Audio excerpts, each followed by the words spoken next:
is time to build a watch. It's been a bit since I've done an assembly here on YouTube, so I'm going to do the new Mabry. The new Mabry is out now, and so I am going to do an assembly of this particular piece. So let's get going. The Mabry's a field watch. It's a titanium watch. So if you haven't seen it before or heard of it, my name is Steven. I'm the founder of DuFrane. I design all the pieces. I assemble all the pieces. I time and test. I'm actually teaching my son to do the same. Each of the models and pieces, and I take the trash out. Do it all here. So I'm going to get a Mabry piece assembled. This is the Sellita SW200 movement, if you're not familiar with that. It is a bulletproof, not really, but very, very durable, very reliable mechanical automatic movement from Switzerland. And I've had it, I use it in almost all of my models that are, call it, three-handers, time and date, and it is just a phenomenal movement. So I continue to use it and will for quite some time. So this is the movement, and I just put in a little spacer ring for the date disc, and there are a couple little dial feet here that go through the movement and then get pushed in with these little tension feet that I've just pulled out. So I'm going to get this situated on here.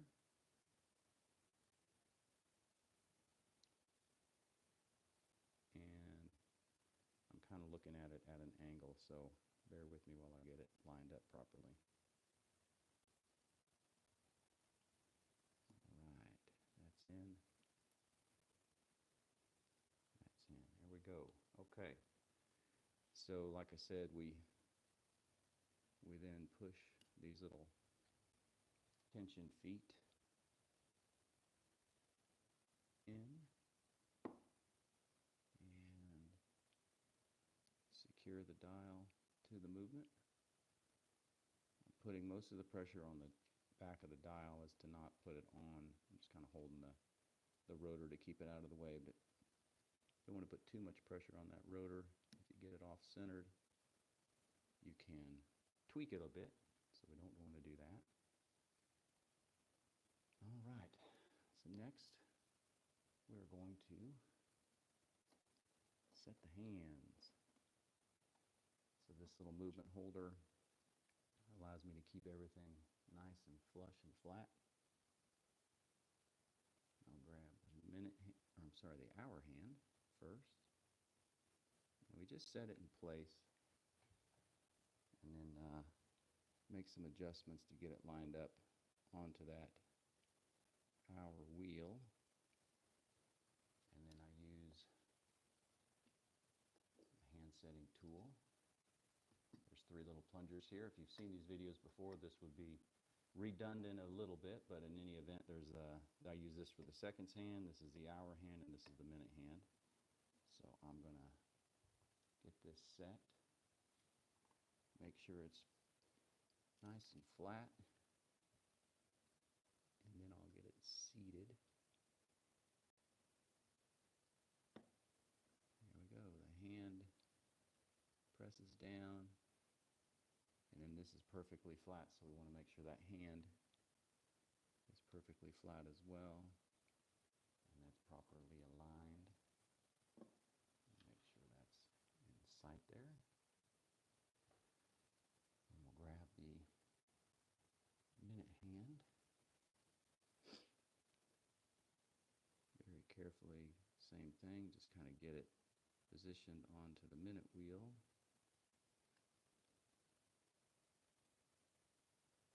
And do a little bit of adjustment. A little finicky sometimes because it has a little bit of a collar on the back side of it, and that collar grabs the second pin, the seconds hand pin, sometimes it causes it to get a little goofy and move around, but that's a good start. Do the same thing with the hand setting tool. get it centered. Put a little bit of pressure on it, and then you'll see I just barely have it seated, so I can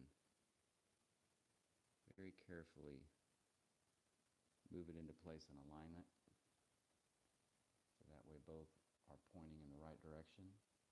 And then I'll put a little bit more pressure on it to seat that hand. Perfect. All right. And then I want to make sure that it is flush or flat. So you don't want it to overlap the hour hand as you turn around, and you don't want it to hit any of the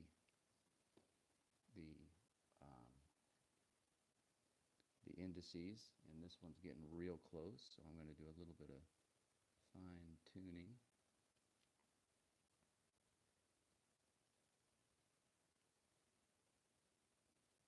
Alright, actually, I'm noticing, and sometimes people ask me all the time, well, not sometimes people can't ask me something all the time, but sometimes people ask me, how long does it take to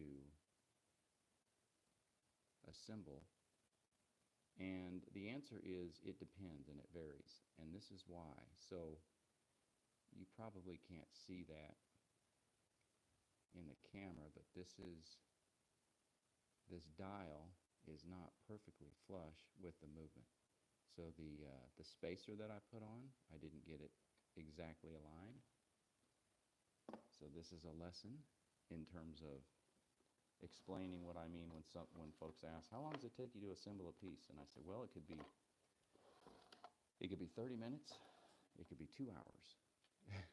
It totally depends, and this is an example of what I mean by it depends. So in this one, I didn't get that flush. I'm at a little bit of a different angle than I normally am because of the camera being right here. I'm normally on top of this, but not an excuse, just a little bit of a different technique. And so what I need to do now is, in reverse order, take this back off and see what we got going on that's preventing this from laying flush.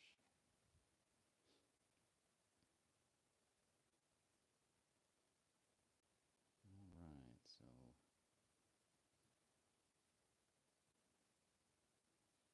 just being very careful not to torque anything, not to scratch the little date disc that's underneath here. That's what that spacer allows, is the movement to freely go around without putting any undue torque on the actual date disc. So my guess is this just didn't get flush.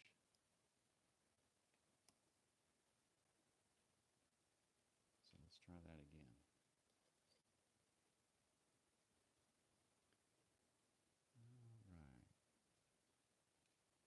I don't know if you can hear pitter-patter of feet, but my new puppy, Gabriella, that's flush now.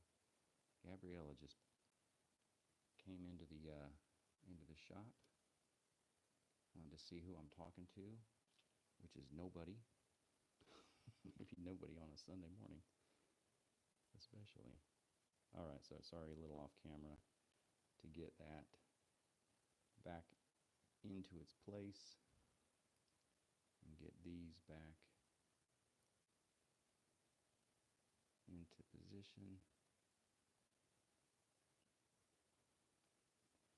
This Mabry piece has been the original version was very popular, just a really cool titanium field watch. The second iteration here, there's a little bit of change to it, so just for argument's sake, this was the original version. This is actually my running watch. It's just so lightweight and with that strap, but this is the original version. You can see the dial is, pardon the camera knock, the dial's all the same, but the bezel the bezel is now a rotating compass bezel instead of a fixed, just smooth bezel. So a little bit of change from that perspective. Otherwise, same size, 39 millimeter, and now it has, though, a titanium bracelet. Didn't have a titanium bracelet before, and this is a solid end link with a micro adjusting bracelet, or sorry, buckle, and it is a very, very comfy bracelet. A great addition to the second version. All right. Let's do the same thing here on the hand, our hand. Get it into place.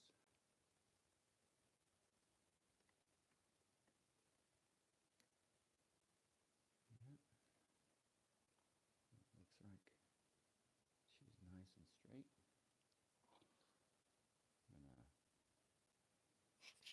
Got a little bit of a reflection, so I can't really see if there's any dust or lint on the dial. I do a full review of that, and you're seeing this little Rodico, so I saw something on here.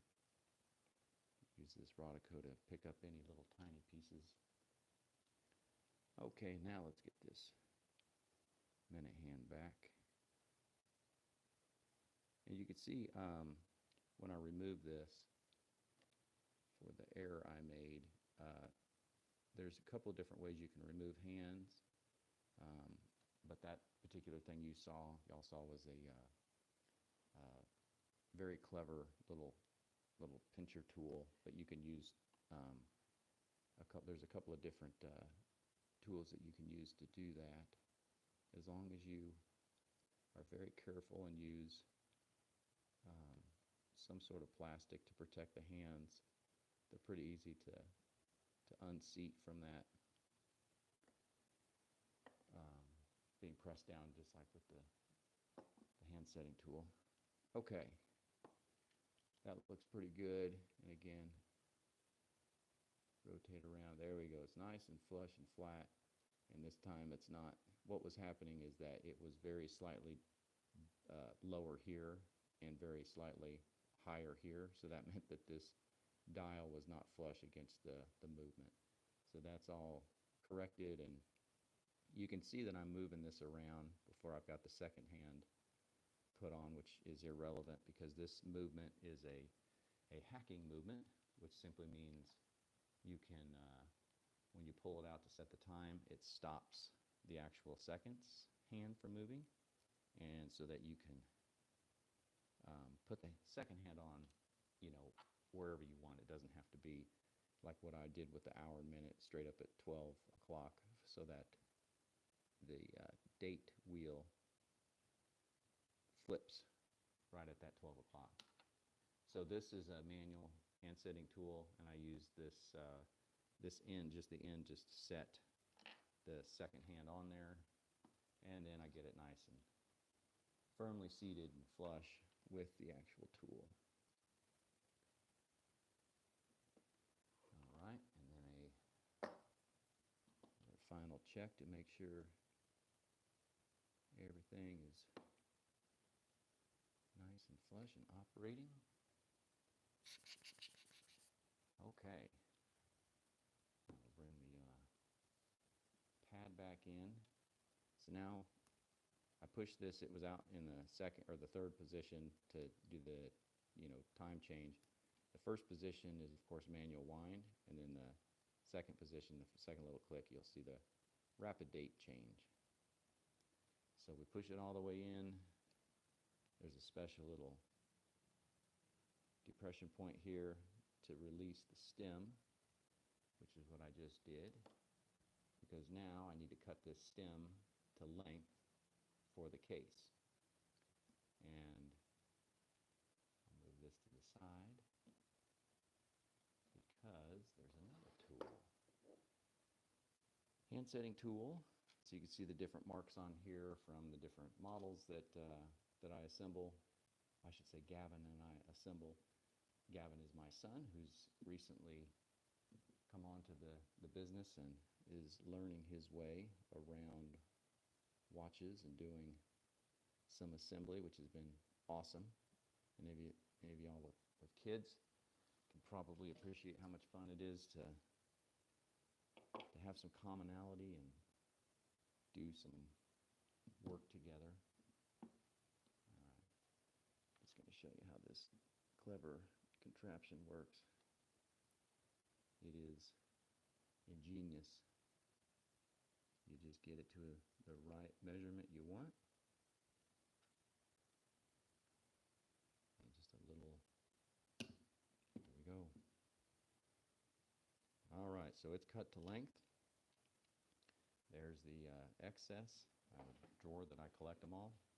So there's about, I don't know, 6,000, well, probably more than that, but little tiny ends of the stem in my drawer down here. It's just a weird habit that I have. That scraping you hear is just me filing the very end of this to make sure it doesn't get into the threading and cause any cross-threading. So what I do now is put a little bit of Loctite. This is the purple Loctite. It's not the, oh, my glasses keep hitting it, but it's not the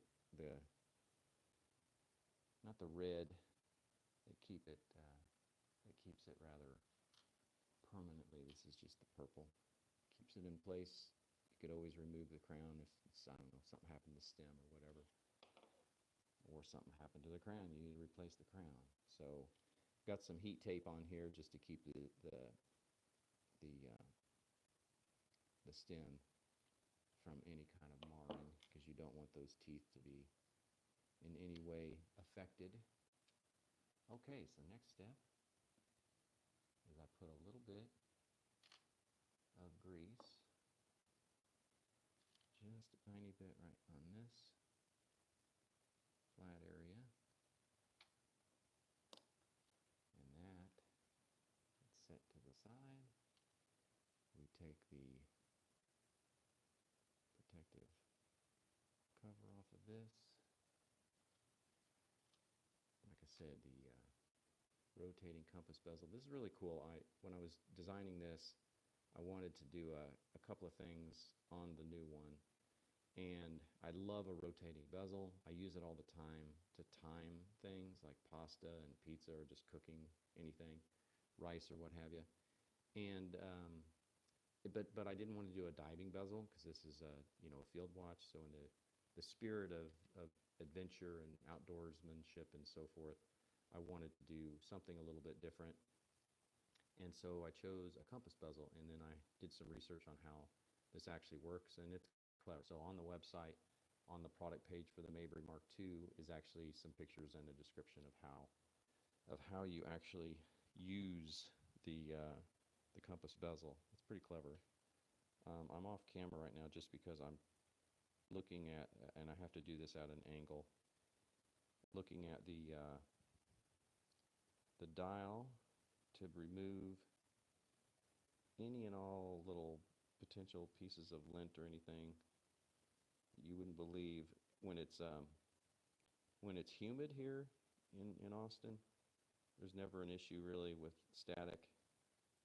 But in the wintertime when it gets dry, then just moving this thing causes static, and stuff just gets sucked up in there like it's a vacuum. So depending on the humidity, and I have to control that here in the shop, the assembly again can be 30, 40 minutes or 2 hours. At times I've spent 40, 50 minutes just cleaning the underside, because every time you move it changes. So, and there's a technique to seeing if it's on the top of the crystal or on the bottom of the crystal. And I put a anti-reflective coating on all of these sapphire crystals, and on the black dial, it's kind of interesting. It throws off a little bit of a blue hue, so I don't know if that'll come across in the camera work or not, but there is a slight little blue hue, and so sometimes folks are like, hey, I want that blue dial, and there's no, that's just the black dial with a blue hue. There is a blue dial, but that one you can tell. So so that is now inside the case. So next we're going to very carefully just place this to get it centered. And then I put a Teflon movement holder in here. And this gets screwed down. Oh, I have to do the same thing here. I can't quite see it at the angle I'm at. There we go. Okay. Make sure that it is in its proper channel, and you can always see that because then the rotor will run freely around. If it's not quite flat, it'll of course catch the side of it. So now that that's in place, it allows me, if you saw that, it's perfectly level, perfectly lined up, allows the stem to go into the movement very, very easily. So I'm just putting some power into the mainspring to get it going. We always do a test on all of these. I put about 30 turns of the crown to get a good power reserve in here, and then take it to the timer and make sure that the timing is good. They leave the shop around +2, and then we let them run for quite a while, making sure everything tests around, make sure there's no, I don't know, flat spots somewhere where the movement stops or sticks or what have you. But that way they leave the shop in really good, really good condition. So yeah, here's an example. There's a little tiny piece of, I doubt that you can see that, but little tiny something on the dial, and so I'm going to have to take that back out. That's why I always put this in place, get her running, take another look at it, different angle, different light. I want to make sure not only is the movement very, very well tuned, but I want to make sure that the crystal is clean, the dial is clean. You know, there's nothing worse than it's your new watch and you see something on the dial and you just can't unsee it. I'm a watch collector, so I know what it's like. It's right there. So I very much appreciate and understand when, if I did miss something, folks will say, hey, there's a little speck on there. I'm happy to make the change, bring it back in-house, and take care of it again. So I'm going to check this again off camera because, again, every time you set it down, there's a chance that something may have got picked up. All right, looks pretty good. There's quite a bit on the outside, but that's not a problem. We'll clean that up before we put the little static protector back on. All right, that's better. So let's do this again. You know, this is how I started when I started the brand back in 2016. For a couple years before that, I was just simply taking old junk movements and taking them apart and putting them back together, trying to figure out what makes a watch work and how it works. And, you know, that's a good thing to do, just especially if you like, you know, there's a big, call it industry out there for like Seiko mods and a bunch of different, you know, watches that you can take apart and modify. And that's how I started. It just really began that way, not Seiko modding, but just taking movements and coming up with my own little interesting designs and seeing if I could find the right parts and pieces and put them together, and then it evolved from there. All right, these are the screws then that hold that Teflon movement holder in place.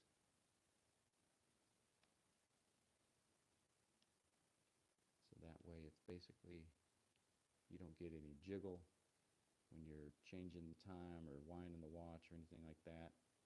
The dial and the movement and the case are basically one piece this way. All right. We'll just take a look here, make sure again, rapid date works, timing works. Let's go down to 6 o'clock. There we go. Make sure it's straight. You can see that's the hacking. So when you pull this out to that position to change the time, that's the hacking is what that is where the second hand stops. Allows you to coordinate your two watches if you're with someone. All right, next thing that we do, well, that I do, is do some adjustments to the timing, let it run for a while, kind of get it stabilized, do that, and then, you know, let her sit and let her run for a while, test it out, and recheck the timing. So I'm going to put this protective coating on it just while it's here in the shop and goes through shipping and so forth. Protect that because there is loom on the bezel itself. It's a DLC coated, it's a D-Protect, it's what I call it, coating around the entire case and bezel. These markers are loom though, and so there's no, you know, don't want to just, while it's here in the shop or in shipping or anything like that, risk any kind of scratching. But like I said, it's got that D-Protect coating. It keeps it quite scratch resistant for quite some time. Been very happy with it.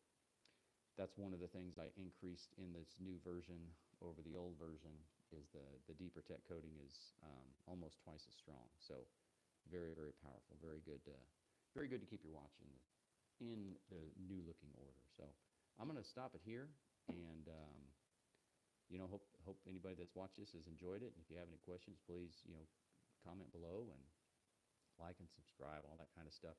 I don't do too many of these watch builds, but I hadn't done one for a while, so hope you enjoyed it. And this is the new Mabry Mark II, and I'm Stephen Lee signing off. All right, y'all. Thanks so much for taking a look. Adios.